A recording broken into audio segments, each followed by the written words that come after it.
I want to photograph your cane toad. What do I need to know to get started? So you don't want to touch him. So he's got that toxin that's not great to have on your skin or to eat, like if you were to touch your eye. Why do I just keep reaching out for these things? Yeah, this is a long lens moment. Yeah. Okay, great. Let's do it. What I'm trying to do is I'm going a fast shutter speed. I'm doing a burst, and I'm trying to set it up with a more extended field of focus so I get him whatever direction he jumps in. All right, let's try. Except, would you stop facing that way? I kind of want him mid-jump. I wouldn't be mad about that. Okay, go. Come on. Come on. Everything's working. You know you want to. You know you want to be free.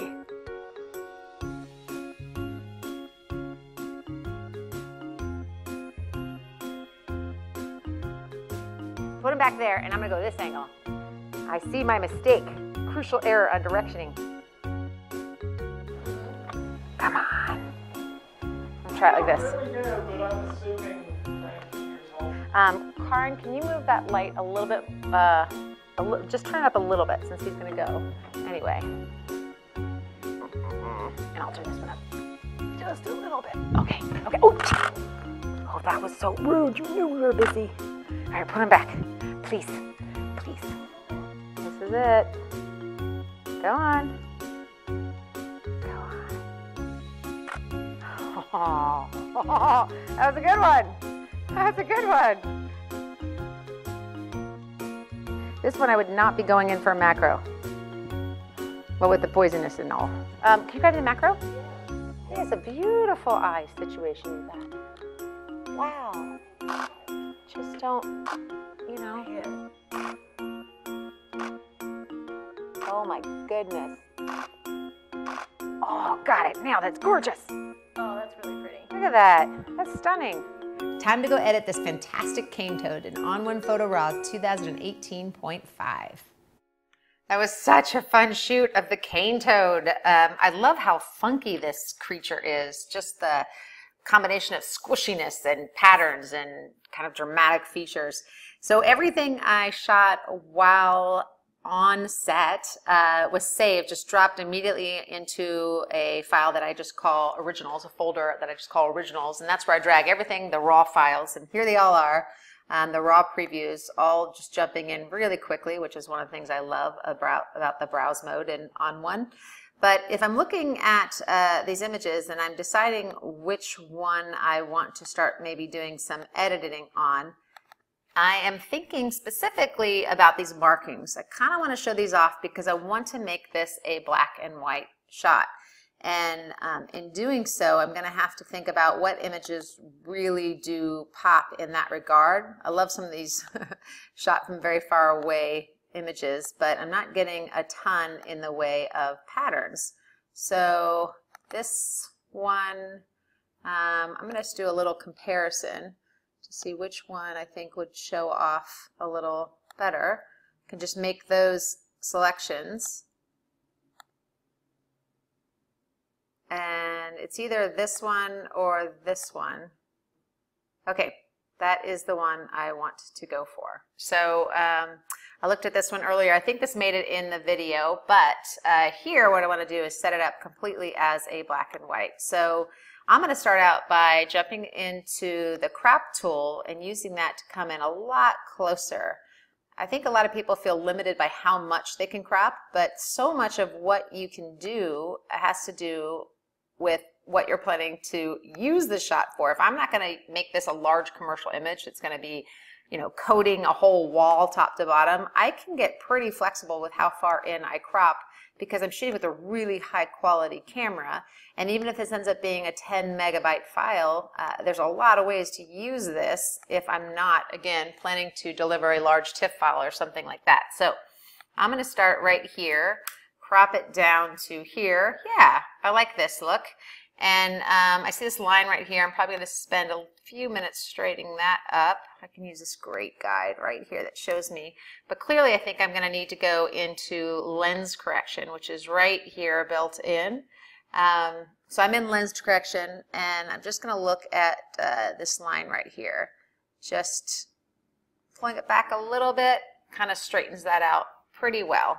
Okay, so the next thing I'm going to do is jump into tone and color. I am trying to build this up in terms of really showcasing the features here. So I'm going to brighten it up quite a bit. I actually have a lot I can play with. And then I'm going to go into the blacks because I know I want this to be kind of a deep black and white here, which I can do. I want to bring out those markings. I'll pop this up a little bit. And this haze slider is great for something like this. So you look at his belly, like the ability to really manage that and pop out what I want to pop out, I think is super cool. I love that. And yeah, so I'm going to start something like this. I can probably bring that exposure up even a little bit more. Something like this. And then next, I'm going to jump into black and white. So that gives me a really lovely black and white just right away. And I think I want to have it be the red option. But let me go ahead and look through. This is what's so nice. I can kind of confirm what I think I want to do. Yeah, that red is right in there. That's what I was hoping to get, that kind of look. From here, I'm going to pop over to effects. Even though I have all these presets built, I can use for this. I know I'm going for something really specific, so I'm building this here. And I think when I'm in the effects mode, I want to really look at dynamic contrast. It's such a great all-purpose option for sharpening and bringing out detail. And here I want to bring out a lot of detail. So surreal I don't use much because I photograph people often.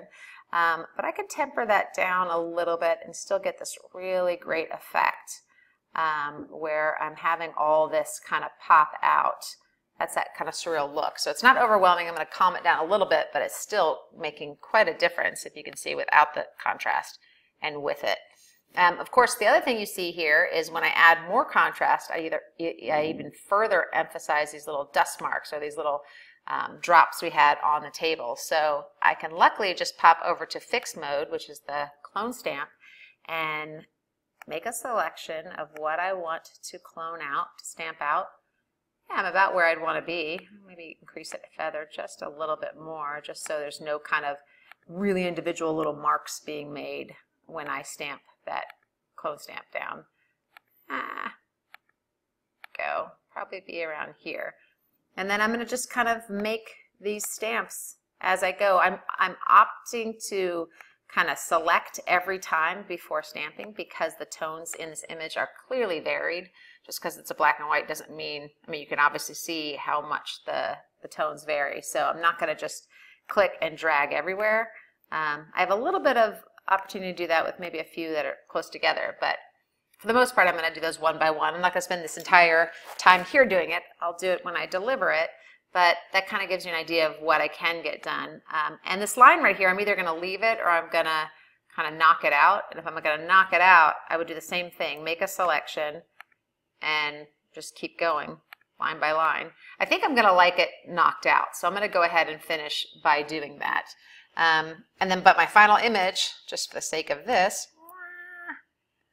will look pretty close to that. Obviously, I'm going to have this little shadow back, but the difference between where I was and what I land on is pretty cool. And I like doing this little preview thing at the end because sometimes you can kind of get lost in what you're building.